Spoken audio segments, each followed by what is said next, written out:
Bismillahirrahmanirrahim. Assalamualaikum warahmatullahi wabarakatuh. Alhamdulillah wassalatu wassalamu ala Rasulillah wa ala alihi wa sahbihi wa man walah. Wa ba'd. Kita bersyukur, berbahagia dan memuliakan, mengagungkan Allah Subhanahu wa taala yang kembali memberikan kesempatan pada kita untuk berkehidupan. Kita bersyukur di antara sekian orang yang hidup, kita masih diberikan kekuatan untuk beriman. Dan kita bersyukur di antara sekian hamba Allah yang beriman sampai hari ini, kita diberi kemampuan untuk membuktikan keimanan kita kepada Allah dengan banyak mengumpulkan dan mengoleksi amal saleh. Mudah-mudahan pertemuan kita di hari ini termasuk bagian dari amal saleh yang diridhai dan dicatat kebaikan oleh Allah Subhanahu wa taala. Penting untuk digarisbawahi bahwa tidak semua amal yang diduga baik itu Allah senangi atau juga Allah terima. Ada orang salat yang tidak Allah sukai padahal dia salat, bahkan terancam fawailul lil musallin. Ada orang salat yang terancam dinilai enggak bagus. Alladzina hum an salatihim sahun, yang lalai dari motif salatnya. Alladzina hum yuraun, yang motivasi salatnya hanya untuk diketahui orang. Dikenal orang soleh, orang baik, sehingga menganggap orang lain itu rendah, biasa-biasa. Dia yang paling unggul. Allah nggak suka. Ada orang yang baca Quran, bagus baca Quran itu. Pahalanya tinggi. Tapi ada orang-orang yang membaca Al-Quran sekedar menjadikan Quran alat pencarian dunianya. Ada orang yang sengaja memotong ayat, ini kata Al-Quran. Ya, menggunakan dalil untuk kepentingan dunianya. Maka ada faminhum zalimul linafsih. Wa minhum muqtasid wa minhum sabiqun bil khairati biidznillah. Jadi jika perbuatan baik saja berpotensi bisa berubah, apalagi nilai bagi sebuah perbuatan yang buruk. Dan sekarang kita ada di satu waktu saat menghindari keburukan, pahalanya bisa lebih tinggi dibandingkan mengerjakan kebaikan. Mengerjakan kebaikan dalam bahasa Quran disebut dengan amar ma'ruf, istilah mudahnya. Jadi amar ma'ruf. Meninggalkan segala yang buruk, yang tidak ideal, yang dilarang, disebut dengan nahi mungkar, istilahnya. Nahi mungkar. Jadi kebaikan itu singkatnya cuma dua.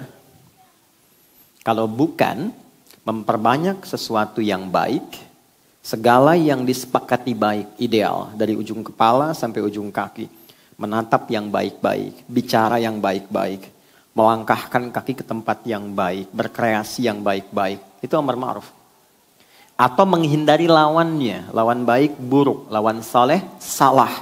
Jangan bicara yang salah, jangan menggunjing, jangan mencela, jangan menatap yang terlarang, jangan melangkah kepada yang tidak bermanfaat. Itu nahi mungkar. Kalau mampu memperbanyak dua hal ini, maka berwujudlah manusia yang ideal, manusia paripurna. Khairul insan. Kalau kompak sama-sama mewujudkan itu, kita belajar untuk kompak saling mengingatkan, menjadikan keluarga, kemudian menata kepada arah-arah yang baik, mengajak untuk berjamaah pada kebaikan, maka berubah dari pribadi, personal kepada komunal. Kelompok yang menyatu mengerjakan satu hal disebut dengan umat namanya. Kalau umatnya jadi baik, umat musyawarah, menghimpun teman-teman. Saling berbagi, saling mengingatkan, saling mengajak kepada kebaikan. Maka dia berubah dari kebaikan personal menjadi kebaikan komunal. Jadi khairu ummah. Ya, Quran surah ketiga ayat ke-110. Kuntum khairu ummah. Modalnya apa? Ini.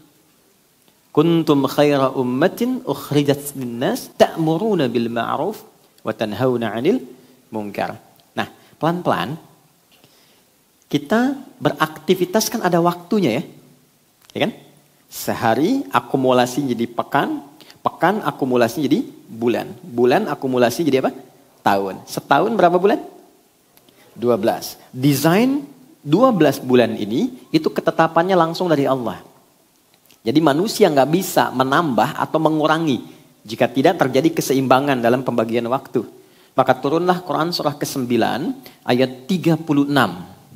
Saya akan sangat lebih fokus di pertemuan kali ini karena waktu kita sedikit terbatas hari ini. Inna iddatash syuhuri 'indallahi 12 syahran fi kitabillah yauma khalaqas samawati wal arda minha arba'atun hurum. Desain pembagian waktu, kata Allah, sejak aku mencipta langit dan bumi, aku bagi setahun 12 bulan. Baik. Nah, dari 12 bulan ini yang paling menarik, diminta kita mengoptimalkan semua potensi kebaikan yang ada di dalam diri kita.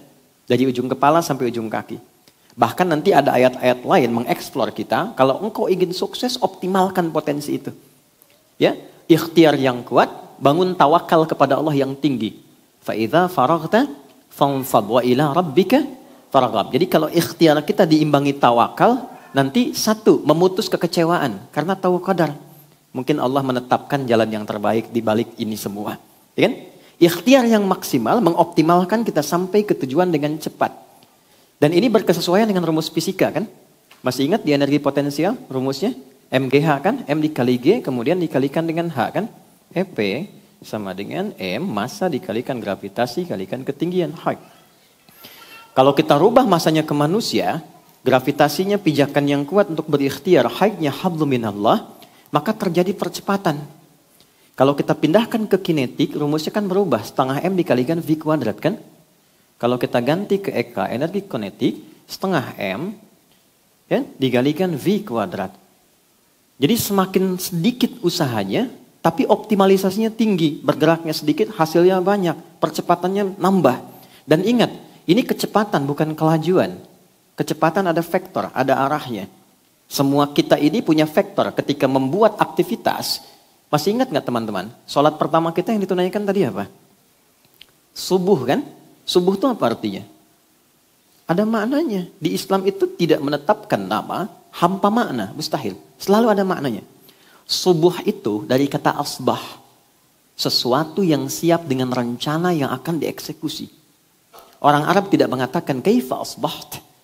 Bagaimana kabarmu di pagi ini? Kecuali menunjuk kesan begini. Hei, kabarmu bagaimana di pagi ini? Dan sudah punya rencana apa yang akan dilakukan di hari ini? Ya, itu yang dimaksud Quran surah ke-81 ayat 18. Wasubhi idza tanaffas.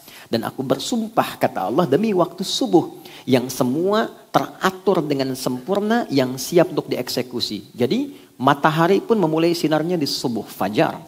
Tumbuhan mengeluarkan oksigen dari sejak fajar subuh. Jadi tanafas boleh bergerak.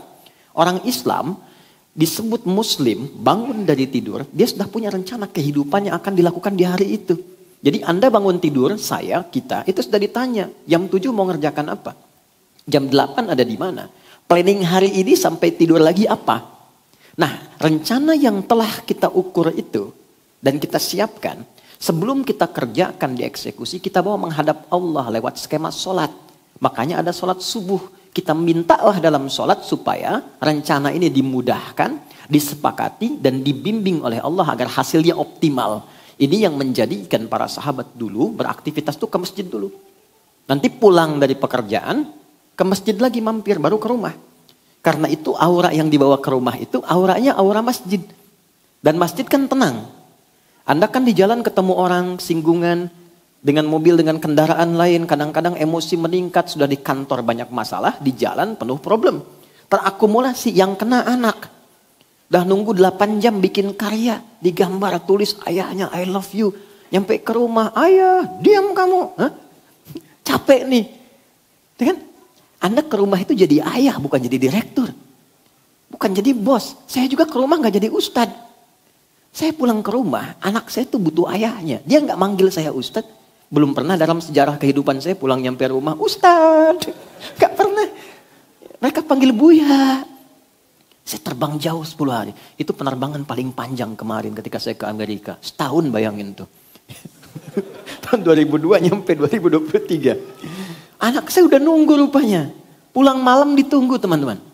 Bayangin anak mau 2 tahun di bulan ini tuh. Anak yang keempat masih baru mau 2 tahun nunggu. Begitu saya nyampe rumah, Buya lari. Hei, ada apa kabarnya? Buya bertanya-tanya. Saya bilang apa lagi nih? Tapi dia ingin ayahnya. Dia bikin ingin ustadz, dia bukan ingin ustadz. Ya kalau kita pulang main kuda-kudaan, tengah malam main kuda-kudaan, main mobil-mobilan. Subuh itulah subuh, sederhana tapi bermakna. Dari sekian sholat yang pernah kita tunaikan, apakah ada implementasi kehidupan yang pernah diterapkan? Ini poinnya teman-teman. Nah jadi dari 12 bulan itu, selalu ada desainnya. Selalu ada keteraturannya. Muslim itu teratur. Jadi Muslim itu jadi pribadi yang teratur. Pribadi yang cerdas. Pribadi yang tertata. Faiza faraghta fansab. Terukur aktivitasnya. Selesai ini siapkan lagi. Selesai ini siapkan lagi. Nah pengingat saja. Dari 12 bulan itu ada desain 4 bulan. Minha arba'atun hurum. Desain ini khusus untuk melatih kita pada amalan yang kedua nih, nahi mungkar. Untuk membentuk pribadi yang ideal. Ya. Kalau anak-anak nggak apa-apa, ya nggak ada masalah. Saya senang dengan anak-anak. Mereka punya bahasa dan energinya masing-masing. Yang problem yang bapak-bapak kekanak-kanakan nih. Nggak apa-apa. Balik sini. Jadi 4 bulan ini desainnya nahi mungkar. Melatih pribadi kita untuk mampu mengendalikan diri dari ujung kepala sampai ujung kaki. Menekan potensi salah sehingga yang muncul soleh. Nah 4 bulan ini ketika tiba di waktunya, maka pahala amalan ini bisa lebih tinggi daripada yang ini. Jadi Anda, saya, kita sholat misalnya di bulan ini ada pahala. Ya, value-nya itu 10 nilainya. Ya, kalau kita bicara akhirat namanya nilainya pahala ya, yang kita kenal ajrun, hasanah namanya. Nggak kelihatan sekarang, nanti saat akan meninggal ditampakkan. Ya, jadi saat akan meninggal, kenapa ada orang saat akan meninggal senyum gitu kan? Ya kan? Dia bahagia, baca Quran, ditampakkan kebiasaan baiknya, ditampakkan ujungnya dan pahalanya. Ya.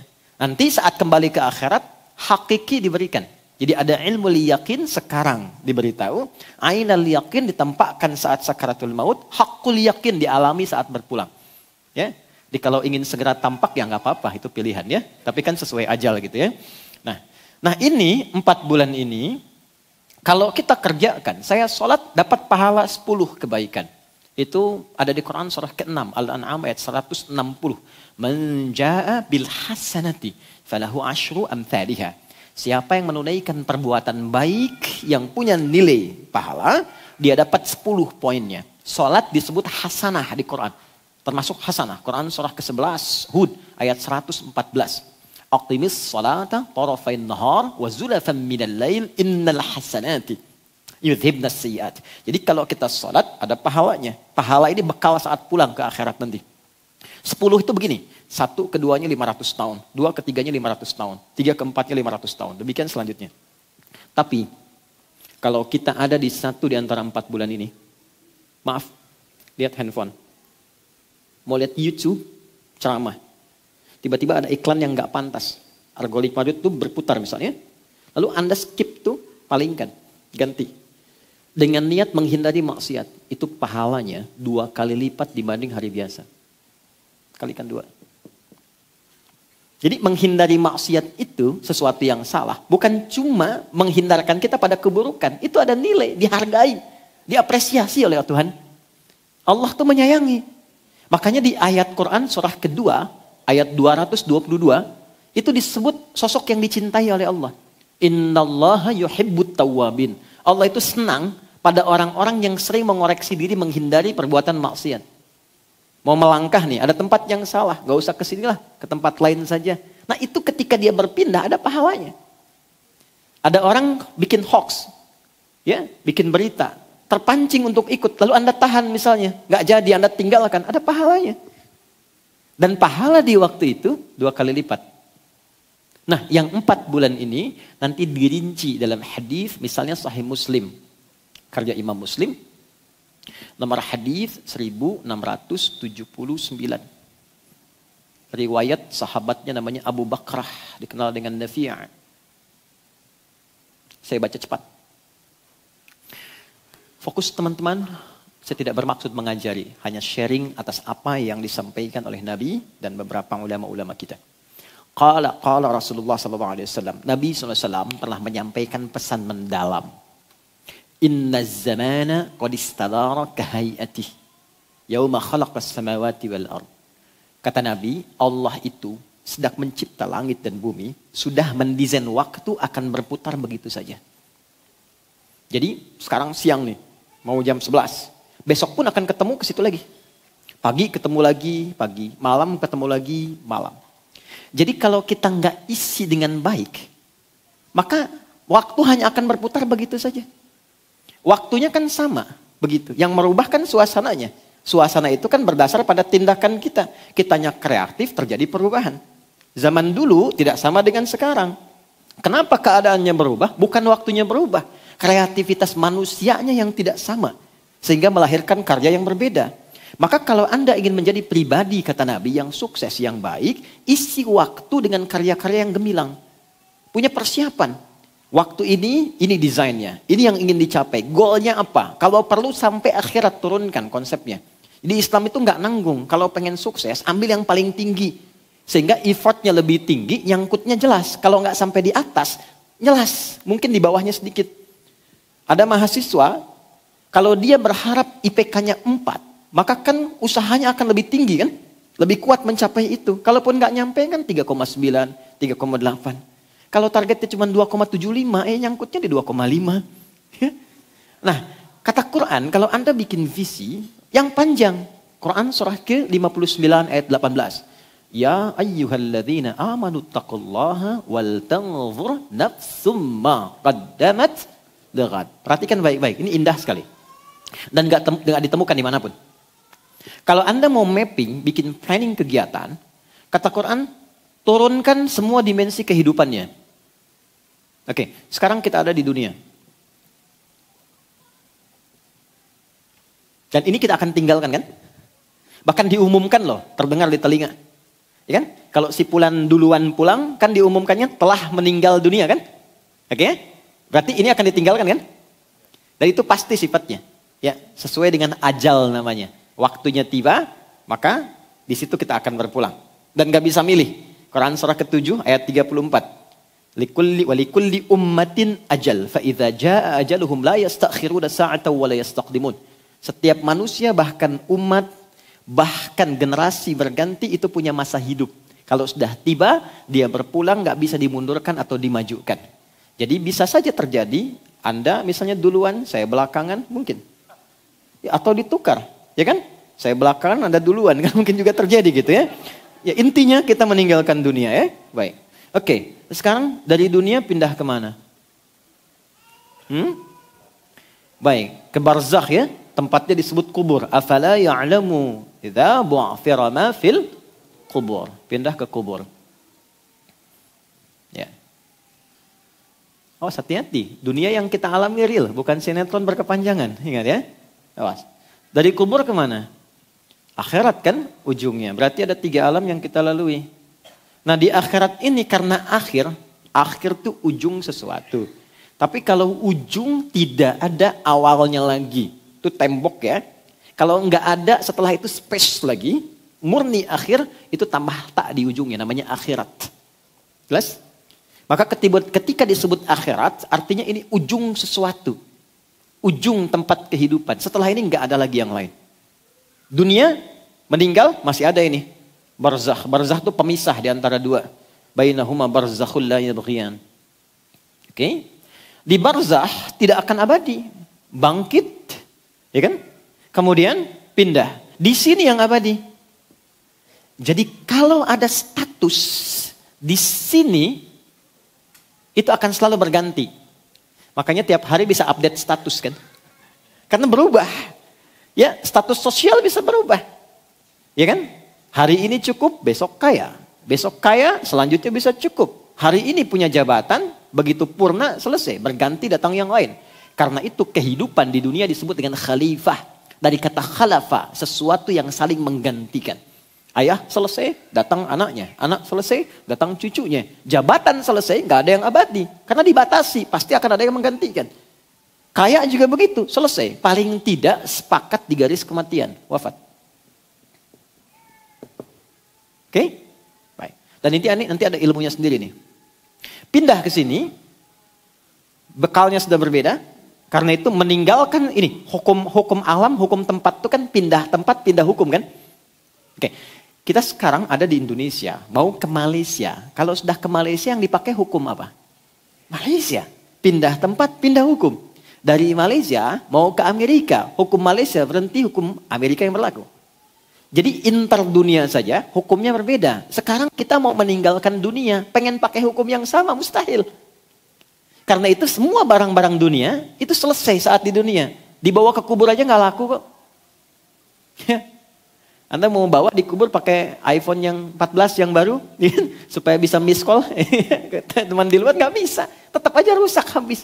Pakaian ganti.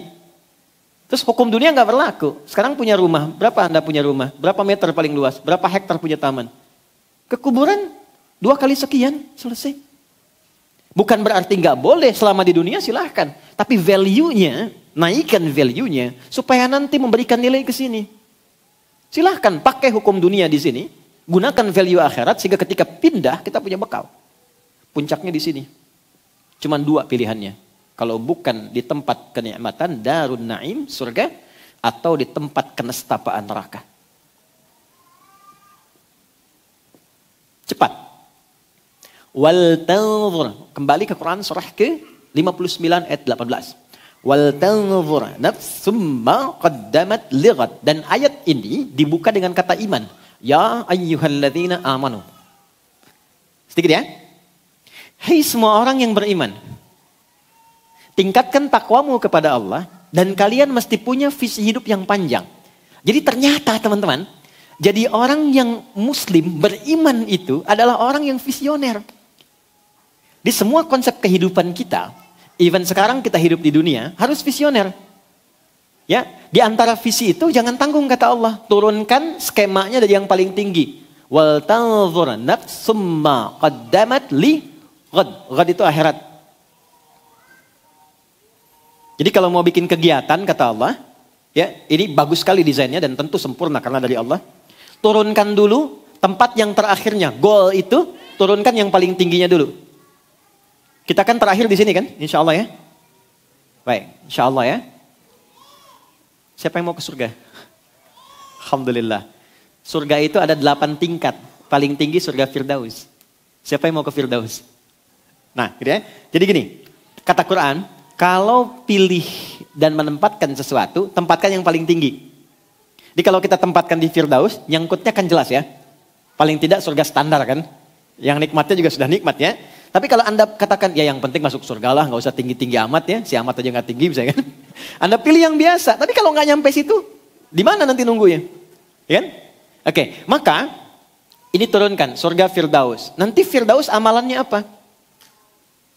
Beruntungnya, berbahagianya sebagai muslim, di Islam tuh lengkap semuanya. Petunjuknya lengkap. Tidak ada satupun aktivitas kecuali ada petunjuknya. Tidak ada satupun kejadian, pekerjaan, tempat kecuali ada petunjuknya. Silahkan Anda bandingkan dengan manapun. Ini menunjukkan kebenaran dalam Islam. Gak mungkin bisa memberikan petunjuk dengan tepat di setiap tempat aktivitas yang kita lalui. Kecuali siapa? Yang mendesainnya. Kan ada fitrah kemanusiaan. Hanya manusia yang bisa melakukan itu. Tapi kalau nggak bisa dikerjakan, berarti manusia lemah di situ. Harus ada yang lain yang mendesain itu.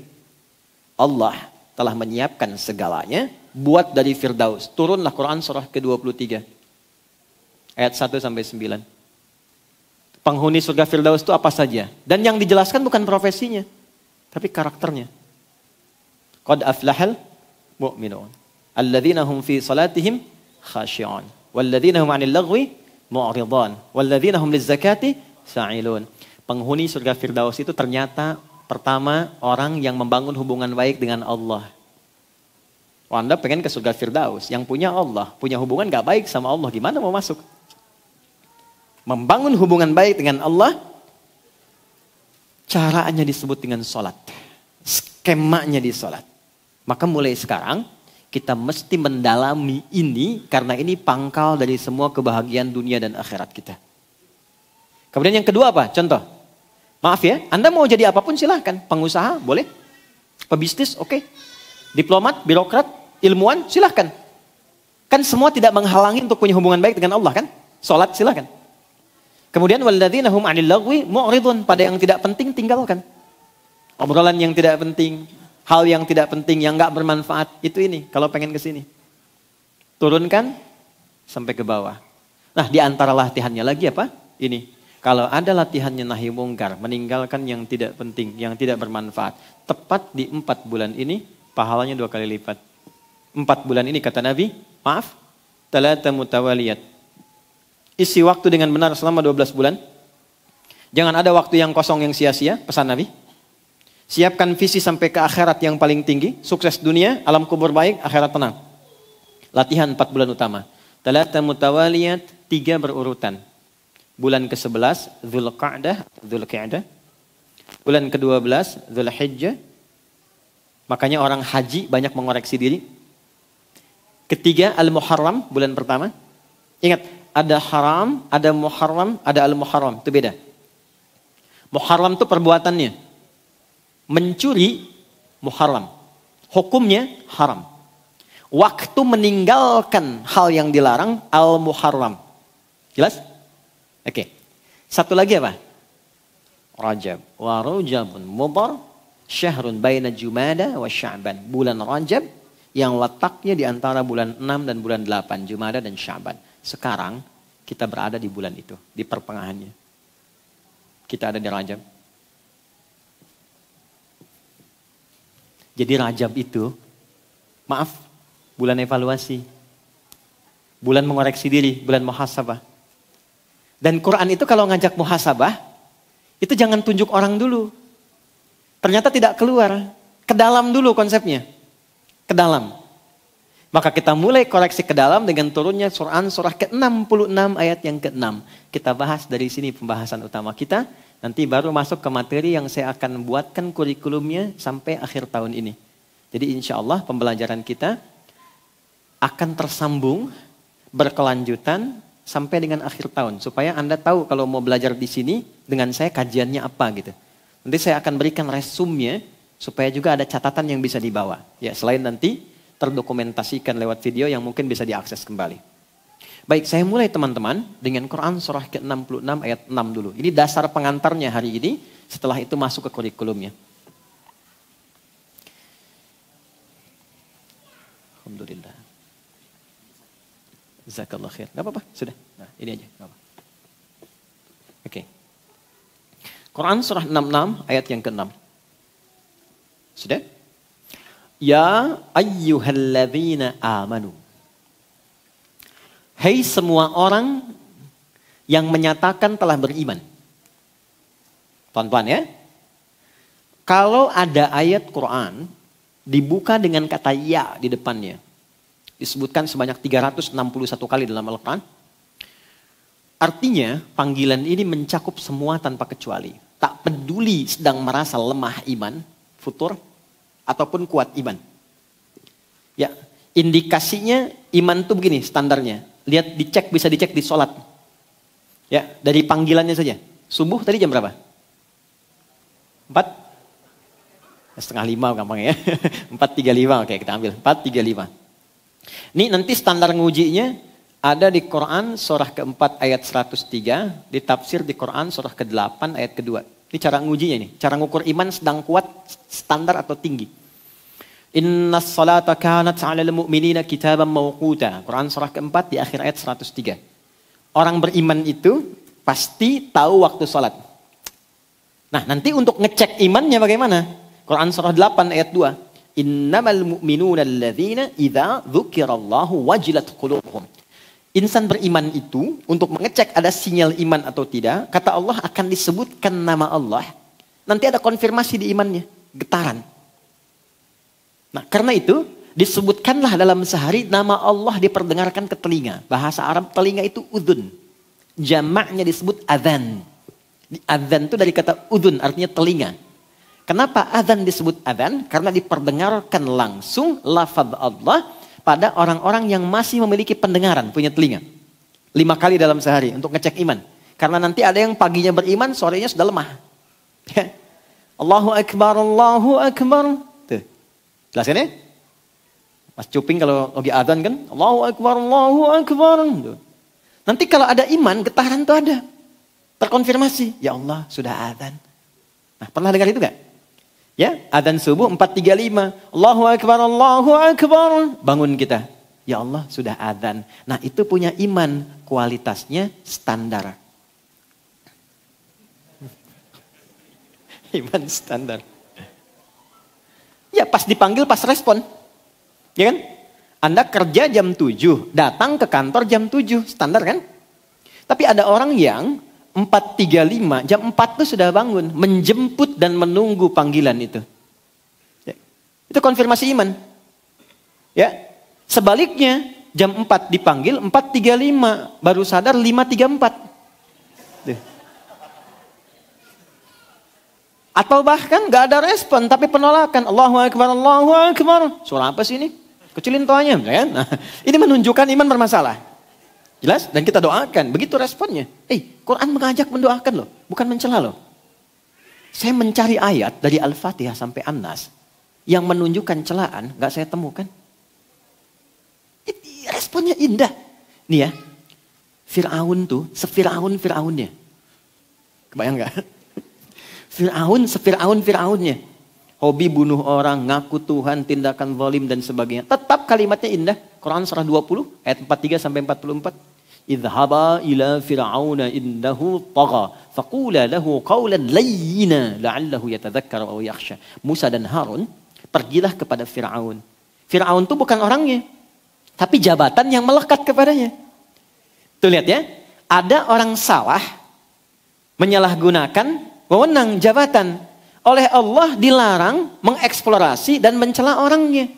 Bukan namanya yang salah, perilakunya yang keliru. Jangan karena perilaku salah Anda cela namanya. Karena boleh jadi ada orang dengan nama yang sama tidak berbuat demikian. Dan nama Fir'aun gak pernah diungkap di Quran. Siapa sesungguhnya? Jabatannya saja Faraoh, bahasa Arabnya Fir'aun. Ya kan? Memberikan kesan bahwa di kemudian hari akan ditemukan potensi-potensi penyimpangan dari jabatan. Kalau ada yang demikian, engkau datang ingatkan. Bukan untuk menurunkan. Tapi mengingatkan supaya jabatan dikembalikan kepada relnya yang benar. Dan dengan apa? Qaulan layyina. Dengan yang lembut. Sentuh hatinya kata Allah. Ya, sentuhlah ia tepat di hatinya. Maka ia akan jadi milikmu untuk. Ya minimal dia sadar kata Allah itu. Sadar dia mengerti. Ya, balik sini. Nah ini iman standar, iman kuat, iman bagus. Salat. Balik teman-teman, kembalikan. Fokus baik-baik. Nah, di bulan Rajab ini bukan hanya sekedar salatnya yang penting. Tapi evaluasi dirinya dimulai dari apa? Dari panggilan iman. Ya ayyuhalladzina amanu. Hai semua yang punya iman. Mungkin saat diseru ini, bahkan di antara kita semua. Dan tidak perlu saling mengecilkan. Mungkin ukuran salatnya ada yang dari awal bangun. Ada yang nunggu azan. Ada yang sedang lemah iman. Ketika mau sholat, ketika tidak.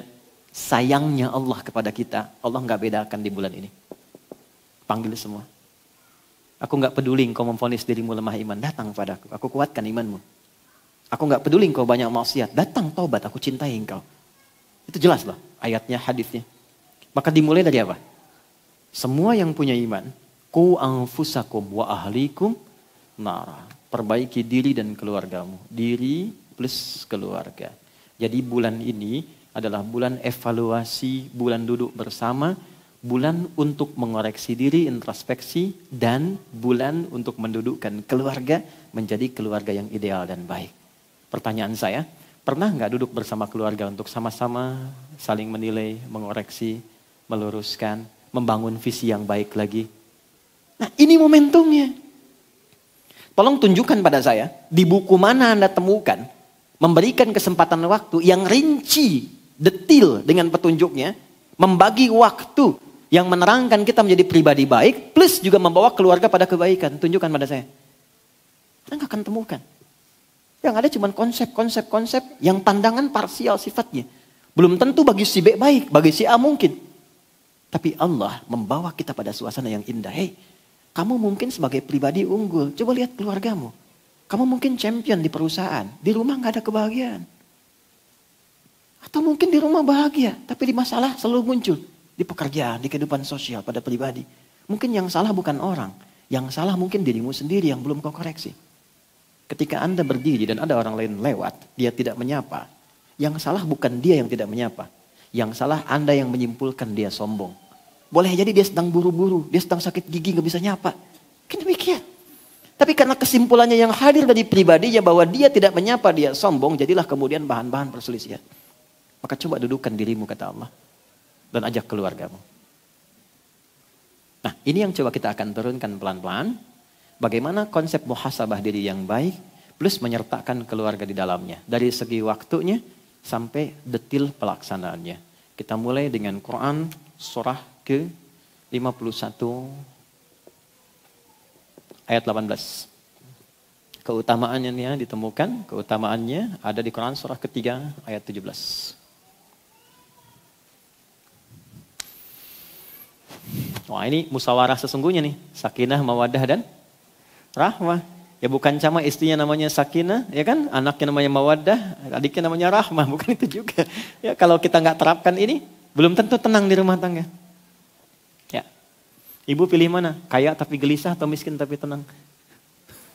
Kaya tapi tenang. Tenang ya. Oke. Yuk kita mulai.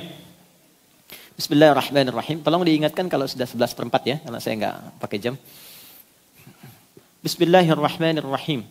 Wabil ashari hum yastaghfirun. Quran surah 51 ayat 18. Paling kanan di pertengahan mushaf standar. Kalau mau lebih hebat, lebih dahsyat. Ini langsung dari Allah ya. Kita bisa turunkan keluarga ideal menurut Quran sampai disebut penghuni surga yang sedang beraktivitas di bumi. Calon penghuni taman surga yang sedang beraktivitas di bumi. Dari ayat 15-nya, Quran surah 51 dari ayat 15. Dimulai dari situ dulu. Innal muttaqina fi jannati wa 'uyun. Inna, kalau ada ayat dibuka dengan inna, itu fungsinya meyakinkan. Jangan ragu. Menancapkan kuat pada hati, jangan goyah. Bahasa Arabnya, harfun nasbin wa taukidin tansibul isma wa tarfa'ul khabara mabniyun 'alal fathi la mahalla lahu minal i'rabi. Paham? Tidak. Singkatnya, huruf untuk meyakinkan dengan kuat supaya enggak ragu. Innal muttaqina, yakinkan pada dirimu, jangan ragu. Ada golongan orang-orang takwa yang akan aku tempatkan di taman surga. Allahu Akbar. Kan kalau ada komplek yang indah tamannya kan ya? Dekat taman kan enak ya? Nah, siapa mereka itu? Akhidhina ma atahum rabbuhum innahum kanu qabla dzalika muhsinin. Mereka mendapatkan apa yang telah dijanjikan oleh Allah. Jadi ini ada perjanjian, ada komitmen. Allah ngasih gambaran, kalau engkau kerjakan ini, nanti saat pulang aku berikan ini. Terus dia mengambil itu, dia komitmen. Dia yakin dengan janji Allah, lalu ketika pulang Allah berikan, Allah wujudkan itu. Akhidhina ma atahum rabbuhum. Allah berikan apa yang telah dijanjikan kepada mereka. Perhatikan ya, ayat ini bentuknya selalu jamak. Kalau jamak 1 atau 2? Banyak atau sedikit? Banyak. Kalau kita tarik ke keluarga, perhatikan. Allah menginginkan dalam kehidupan dulu, tarik dulu ke internal. Allah menginginkan yang ke surga itu bukan cuman ayahnya saja. Bukan cuman istrinya saja. Tapi Allah katakan, hei, jadikan kehidupan ideal di keluargamu, masuk surga sama-sama. Dan tempati itu yang terindah di tamannya. Jadi kalau ke Firdaus di tamannya, surga Aden di tamannya gitu. Siapa mereka itu? Innahum kanu qabla dzalika muhsinin. Mereka itu adalah satu keluarga yang membangun visi hidupnya untuk mendapatkan ridha Allah. Ihsan itu anta'budallaha ka'annaka tarahu fa illam takun tarahu fa innahu yarak. Menjadikan semua kegiatannya supaya disenangi Allah. Satu keluarga.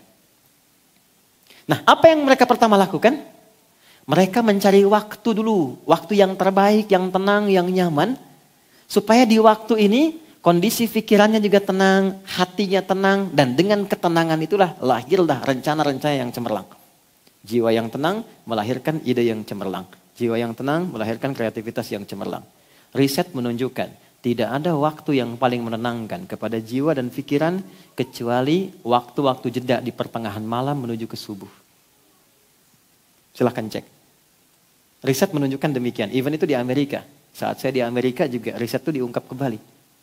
Ya, waktu-waktu pertengahan malam. Kalau sekarang mungkin sekitar jam 2 sampai ke setengah 5 itu waktu paling ideal. Jadi kalau di situ bisa duduk dengan tenang, kalau baca Quran cepat kerasa ke jiwa. Gak percaya silakan, Anda baca Quran sekarang, itu 5-10 menit ngantuk. Dan getarannya ke jiwa gak sama dengan ketika baca jam setengah 4 malam. Beda. Itu yang dimaksud Quran, surah ke-73 ayat yang ke-6. Inna nasyi'atal laili hiya asyaddu wat'aw wa aqwamu qila. Anda kalau berdoa di pertengahan malam, atau baca Quran, itu getarannya ke hati tinggi. Makanya kalau Anda sedang berdoa ya, saat tahajud, lebih hening, lebih terasa ke jiwa kan? Karena sedang dalam kondisi yang terbaik, yang ideal. Nah sekarang, setelah menemukan waktu itu, kata Allah, kanu qalila minal laili ma yahja'un. Kalau wakaf di sini, maka bentuknya menjadi VVIP. Tawaran terbatas. Yang istimewa itu nggak banyak kan? Terbatas ya? Maka seakan Allah ingin mengatakan begini, kalau engkau ingin menjadi keluarga ideal sampai ke surga, nggak semua orang bisa mencapai itu.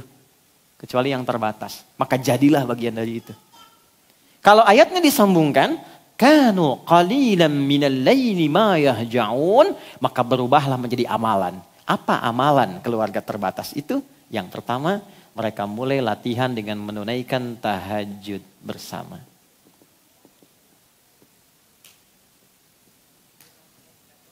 Quran surah ke-51 ayat 15 sampai ayat 18. Sekarang saya masih di ayat ke-17. Sudah? Pelan-pelan ya. Oke, sekarang gini. Saya bikin gambaran waktu dulu. Pelan-pelan. Ya, teman-teman kita langsung praktek ya. Subuh jam 4.35. Fokus. Waktu ideal tadi kurang lebih dari jam 2 atau jam 3 lah. Kita ambil di ujung malamnya, sepertiga malam. Ambil jam 3 aja. Pelan-pelan ya. Isya jam berapa? Oke, ambil kita genapan 19.30 misal. Dari Isya sampai ke sini, ini lail namanya. Lail, al-lail. Oke? Dari Isya nih sampai ke sini lail namanya. Sudah? Wal laili idza yaghsha. Aqimis salata liduluki syamsi ila ghasaqil lail. Ini lail. Jadi semua yang ada kata-kata lail artinya waktu malam. Ingat ya? Dan turunannya. Saya pernah katakan lail, laila, lili, lela, layali itu malam. Ya, Ibu Leli, Ibu Alam tuh. Lail. Fokus. Sampai sini, ini ujung malam, sepertiga malam. Tahan dulu ya, ini penting. Subuh 4.35, 15 menit ke 30 menit menjelang subuh, kita batasin lah di tengah-tengahnya, di 15, 20 menit lah. 20 menit menjelang subuh, ini subuh nih. Yang ini 20 menit sebelum subuh, namanya sahar. Waktu sahar, waktu singkat menjelang fajar, menjelang subuh. Saya ulang ya. Dari Isya ke sini, lail. Dari sini ke sini, baik. Ini masih ujung malam, sepertiga malam akhir. 20 menit sebelum subuh namanya apa? Sahar. Perhatikan baik-baik desain Quran yang sangat indah. Kalau Anda ingin jadi keluarga ideal, kata Allah, bangun malam dulu, siapkan sebelumnya. Di tahajud itu, bangun setelah istirahat.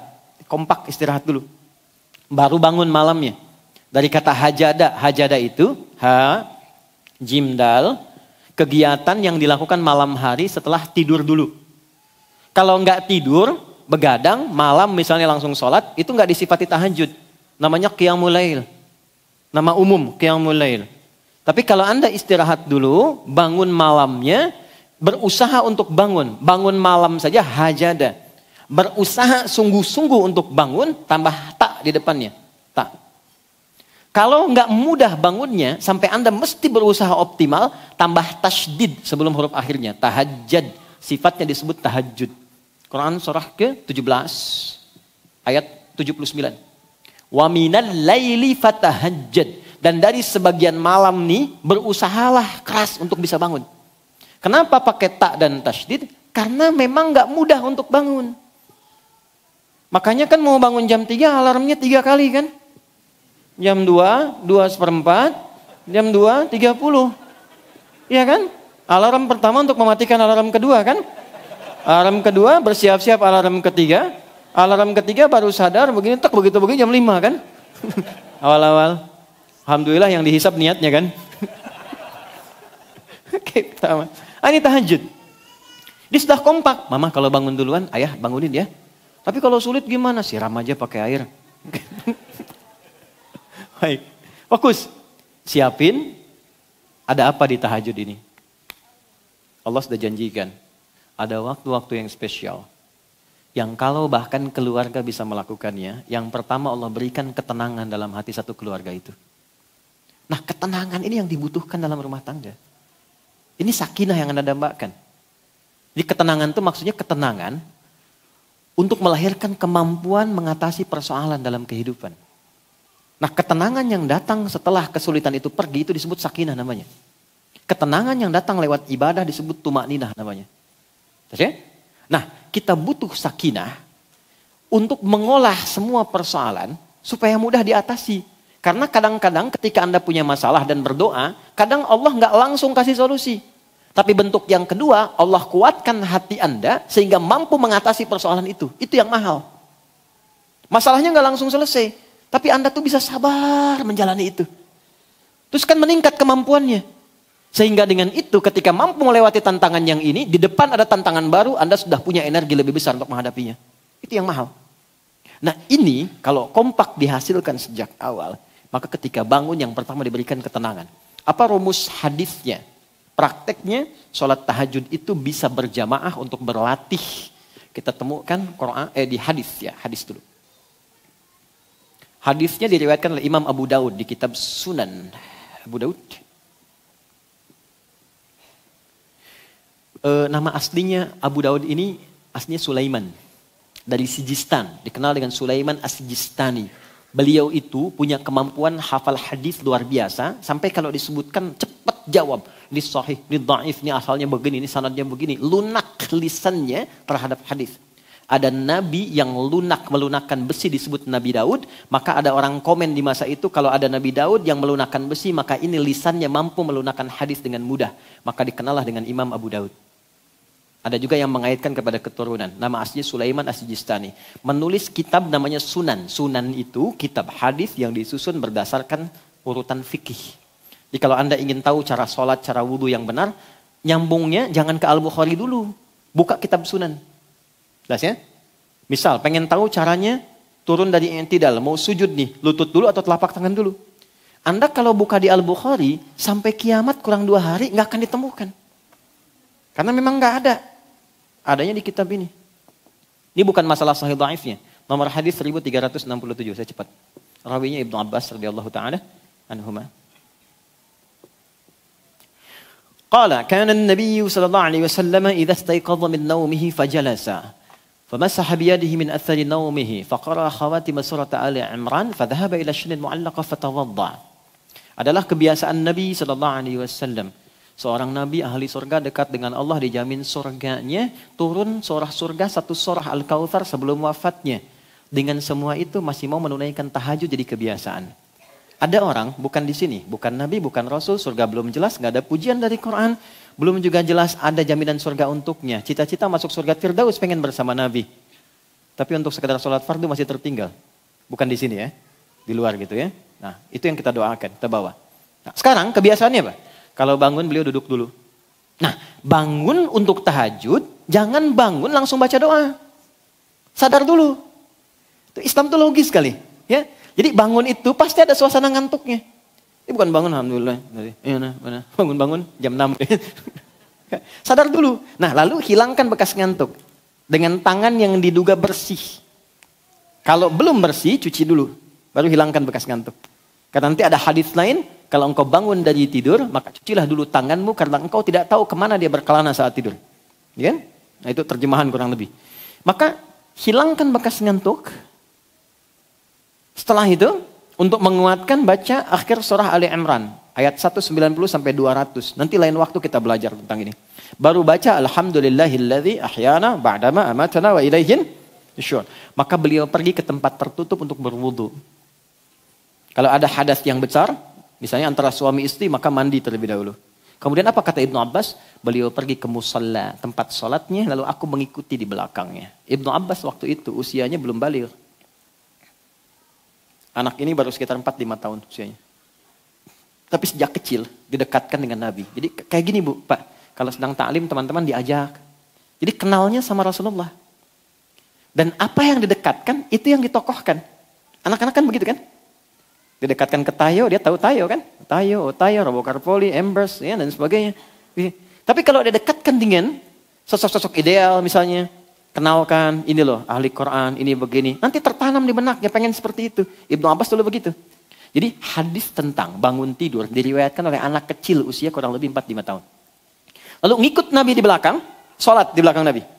Nabi sholat, ikut di belakang. Karena tahu ada anak kecil di belakang, fikih. Anak yang belum balik, yang belum bisa mengontrol dirinya, kalau ada sesuatu yang diduga bermasalah, maka jangan tinggalkan di belakang. Dekatkan samping orang dewasanya. Maka dibuatlah baris sejajar. Gitu. Gitu ya. Itu sampai sebegitu detailnya tuh di Quran. Ya, di hadis Nabi contohkan. Jadi dari sini kita banyak belajar tuh. Nanti boleh saf bersamaan sejajar kalau makmumnya satu. Kalau imam kan jelas satu ya. Baik ya, makmumnya satu boleh sejajar. Nanti kita belajar.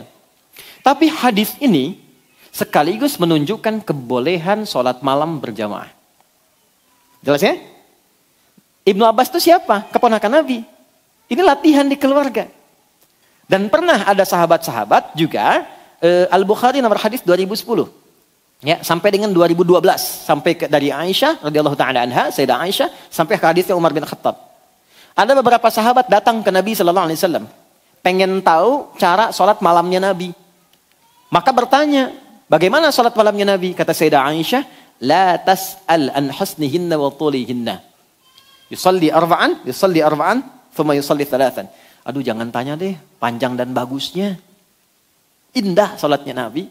Kalau dengan saya, biasanya 11 rakaat, 4-4-3.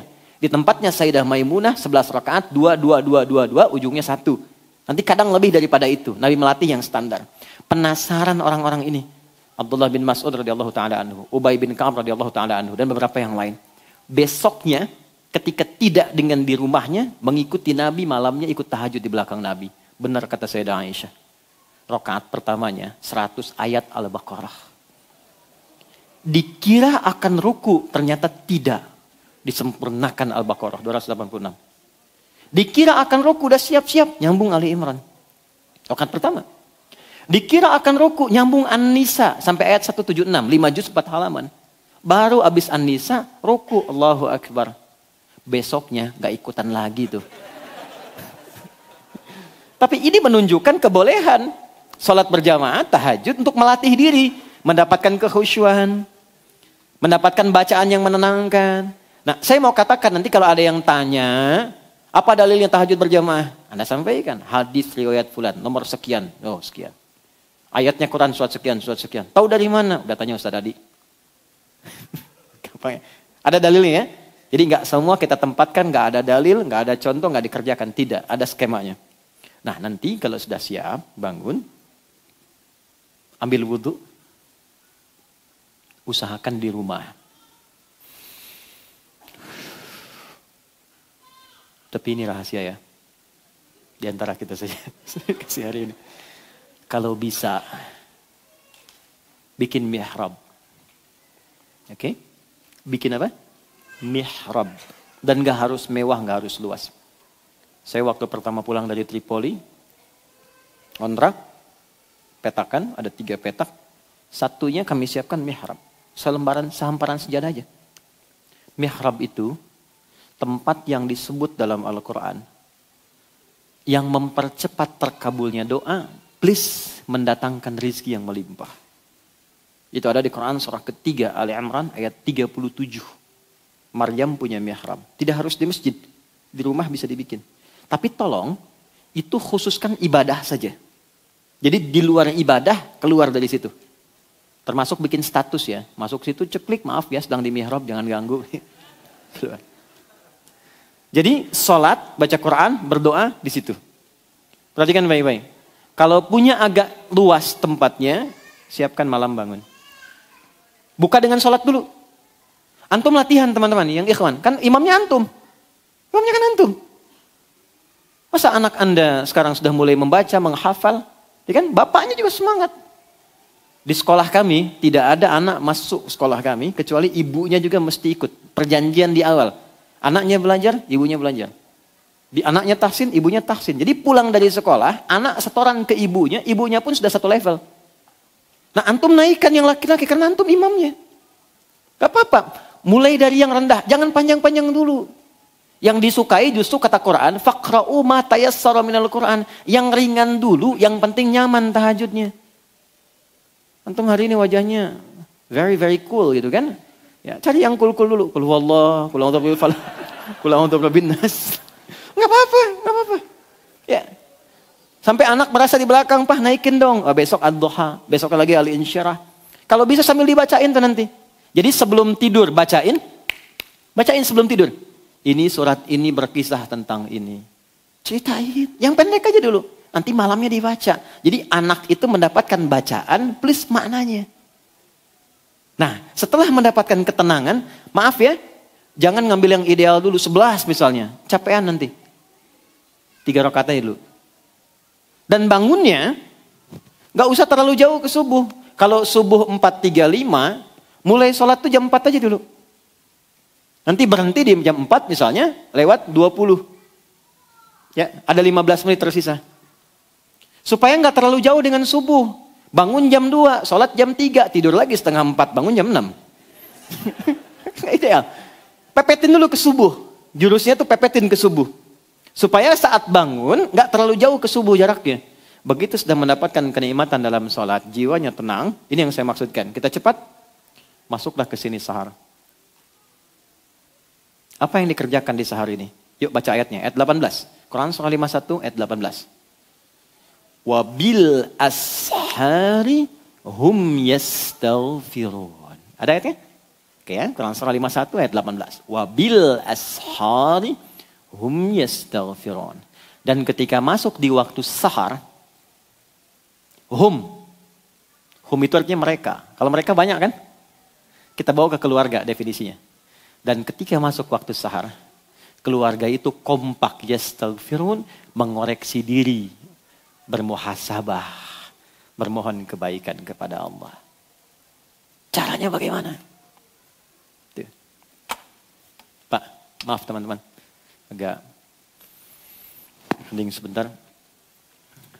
Karena nggak mudah ini, butuh ketenangan, kesungguhan, ketulusan. Setiap personalnya membuka diri. Suami, istri, anak-anak, siapa duduk. Mulai dari ayahnya. Ma, mohon maaf selama ini mungkin belum menjadi ayah yang baik. Tidak seperti mungkin yang penuh kau harapkan. Anak-anak, papa mohon maaf. Mungkin dibalik kesibukan belum membersamai. Banyak hal-hal yang kalian inginkan belum papa penuhi. Belum mampu membuat kalian dekat dengan Allah secara baik. Setelah itu, alihkan kepada Allah. Ya Allah, ampuni saya ya Allah. Mohon jadikan ringan hisab keluargaku. Dan jangan jadikan ya Allah, maksiat yang aku kerjakan menular kepada keluargaku. Ampuni aku yang mungkin karena salahku istriku banyak berbuat maksiat. Ampuni yang mungkin karena salahku anak-anak jauh ya Allah. Anak-anakku jauh darimu. Mintakan ampunan kepada Allah dalam suasana waktu itu. Demi Allah beda dengan sekarang. Di waktu itu ketika Anda ucapkan demikian terbuka kepada keluarga. Dan mohon petunjuk kepada Allah. Datanglah sakinah di situ. Dan pada saat yang bersamaan datang rahmat. Lalu istri menyusul. Pak, mama juga minta maaf. Selama ini banyak berbuat salah. Banyak berbuat hal yang tidak penting dalam hidup. Anak-anak mama mohon maaf. Yang paling indah itu ketika anak Anda mengatakan. Bahkan sekecil Pak. Mohon maafkan Nanda selama ini kurang baik sama mama dan papa. Kurang rajin sholatnya, kurang banyak doanya. Demi Allah, ketika semuanya sudah berkata lalu duduk mengatakan, ya Allah ampuni kami ya Allah. Ampuni kami ya Allah. Sayangi kami ya Allah, astagfirullah, astagfirullah. Duduk semua. Enggak ada di waktu itu kecuali malaikat, hadis sahihnya mencatat dan mengatakan, setiap yang kamu mohonkan, jika engkau minta ampun, Allah langsung ampuni. Hadis qudsi. Ghafartulak, aku ampuni semua dosamu, engkau minta, aku jawab semua doamu. Anda bisa kerjakan ini semalam aja, nggak percaya malam ini kerjakan. Lihat hasilnya setelah itu. Bedakan rasanya, rasakan bedanya, pasti akan terasa bedanya. Dan ini bukan teori, ini perintah, anjuran. Anda nggak percaya silakan. Anda membiasakan begitu setiap menjelang subuh, tenang keluarga, terbuka semua. Walaupun mungkin awal-awalnya seperti canda. Mama mohon maaf ya Pak, banyak salahnya. Emang ya, ini awal-awal, tapi setelah itu suasananya kan lebih enak. Lebih enak gitu. Nah di situ nanti lebih enak dengan anak-anak nyaman. Dengan orang tua juga hubungan baik gitu. Semuanya cair. Ambil sedikit aja semak, walaupun cuma 5 menit. Coba lihat setelah itu apa yang terjadi. Ini pahalanya bukan hanya tinggi, nanti di surga. Ditempatkan di tempat yang terbaik dan itu senilai dengan orang yang salatnya khusyuk, senilai dengan orang sedekah, senilai dengan orang sabar. Di ayat Quran surah 3 ayat 17. As-sabirina was-sadiqina wal-qanitina wal-munfiqina wal-mustaghfirina bil ashar. Orang yang rajin istighfar di waktu sahar itu, Allah kuatkan dirinya setara dengan orang sabar. Nanti kalau ada kesalahan di rumah, anak salah nggak cepat dimarahin. Karena tadi sering koreksi, diterima itu. Suami salah nggak diekspor. Ya. Kenapa papa begini? Emang kenapa? Tuh. Enggak, salah. Oh iya, ya Allah. Bimbing suami saya. Ya Allah bimbing istri saya. Sama, ketemu. Gelombangnya sama. Wal qanitina, ke salat lebih khusyuk. Wal munfiqina, rizkinya lancar karena saling mendukung. Suaminya mau berangkat, istri SMS, papa semangat ya, tenang, doa mama nantiasa mengiringimu. Nah. Anaknya kirim WA, Pak jangan cari yang haram ya. Tuh, aku bisa kuat gak makan sehari, puasa gak apa-apa, tapi aku gak tahan panasnya neraka walau sedetik. WA dari anak bungsu tuh, nyampe ke Anda. Mau jawab apa? Hari pertama di sekolah TK, di PAUD, di anak-anak kita. Tuh ayahnya diminta ngantar, ibunya. Nanti ayahnya pergi. Ada yang tentara pakai seragam tentara. Ada yang macam-macam pakai. Itu anaknya mengatakan depan ayahnya. Pak, semangat ya. Jangan cari yang haram ya. Biar aku belajarnya dan cepat bisa hafal Quran dan belajarnya lancar di sini. Anda pulang depan anak. Nggak ada yang nggak menangis. Turun, ya peluk anaknya, dicium. Dan berhasil. Dan ayahnya pulang mendapatkan anaknya sudah murojaah Quran. Hilang penatnya. Malamnya bangun. Nah, saya kira ini momentumnya Rajab. Dan kalau Anda nggak kerjakan bulan ini tinggal setengah bulan lagi. Kalau Anda nggak coba sekali saja, Anda tunggu bulan depan. Nggak ada momennya, bukan Rajab lagi. Kalau Anda bisa kerjakan sekarang, bisa optimalkan, maka kemuliaan di bulan ini, latihannya kita bisa optimal. Nggak ada waktu yang tidak bermanfaat. Setelah itu apa? Kita bawa latihan lewat sholat. Karena itulah perintah menerima sholat adanya di bulan Rajab. Dalam peristiwa Isra dan Mi'raj. Pas waktunya. Oke, jadi saya kira ini pengantarnya, nanti kurikulumnya tentang sholat. Karena sholat bukan sekadar di Rajab, tapi sholat di setiap waktu. Nah, informasi untuk teman-teman kita semua, materi untuk ke depan, saya insya Allah akan buatkan kurikulum khusus tentang sholat. Pembahasannya di insya Allah semua aspek. Dari bacaan, gerakan, dari mulai nama, kenapa namanya ini, kenapa gerakannya begini, kenapa tangannya di sini, kenapa nggak begini, kenapa rukunya lurus. Apa maknanya Allahu Akbar, kenapa nggak baca Allahu Rahman. Kita akan belajar pelan-pelan ya sampai ke ujungnya. Saya buat kurikulum setahun dulu. Karena materi ini untuk 3 tahun. Ya, satu persatu sampai dengan ke ujungnya. Jelas insya Allah? Paham ya? Rajab bukan sekedar bulan yang kita duduk tenang. Alhamdulillah kita kumpul bikin ta'lim. Peringatan Isra Mi'raj, semangat kembali sholat. Lebih daripada itu. Rajab bisa jadi bulan prospeksi, bisa jadi bulan untuk keluarga, tapi Rajab adalah bulan menata diri sehingga menjadi pribadi yang lebih baik dan keluarga